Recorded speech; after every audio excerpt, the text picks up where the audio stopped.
সম্প্রতি সোশ্যাল মিডিয়ায় ভিন্ন ভিন্ন পোশাকে লাস্যময়ী রূপে ধরা দিয়েছেন ৯০ দশকের জনপ্রিয় এই নায়িকা। পরনে শুভ্র সাদা কুর্তি, মাথায় ঘোমটা, কানে ঝুমকা, চোখে কালো কাজল। উফ, দেখে তো মনে হচ্ছে পুরাই পাকিস্তানি নায়িকা। কিন্তু কিভাবে তার এত পরিবর্তন হলো, এই চিন্তায় কয়েকদিন ধরেই আমার রাতে ঘুম আসে না। বেশ লম্বা সময় ধরেই সেলুলয়েডের পর্দা থেকেই দূরে আছেন শাবনূর। অনেকটা ফিটনেস ইস্যুও ছিল তার, এ কারণে তাকে সমালোচনার মুখেও পড়তে হয়েছিল। কিন্তু হঠাৎ করেই তার নতুন ভিডিও দেখে চমকে উঠেছেন ভক্তরা। স্মুথ স্কিনের পাশাপাশি বডি ফিটনেস সবকিছুই আছে। আর সোনালী যুগের নায়িকাকে নতুন লুকে পেয়ে ভক্তরাও যেন আকাশ ছোঁয়া আনন্দে ভাসছে।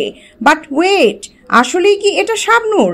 অনেকে কিন্তু নায়িকার ভিডিও দেখে ডাউটও করছে, কারণ এত চেঞ্জ তো বাস্তবে কখনোই পসিবল না। নাকি পুরোটাই এআই এর জাদু, টেকনোলজির ছোঁয়া? ফেসবুকের পাতায় ঘুরে দেখা যায় এ ধরনের ভিডিও প্রতিনিয়ত আপলোড করা হচ্ছে, আর এসব ভিডিও মুহূর্তেই নেট দুনিয়ায় আলোড়ন সৃষ্টি করছে। টিকটক থেকে ইনস্টাগ্রামেও এসব ভিডিও দেখা যাচ্ছে অহরহ। শুধু তাই নয়, শাবনূরের পেজ থেকেও নিয়মিত আপলোড হচ্ছে সুন্দর সুন্দর লুকের ছবি। আমি কিন্তু পুরাই কনফিউজড। আপনারাই বলুন, এটা কি সত্যি শাবনূর নাকি এআই ম্যাজিক? এ ধরনের সব খবর আপনাদের জন্য নিয়ে আসব। বাংলা খবরের পাশে থাকুন। বাংলা খবর, বিনোদন ডেস্ক।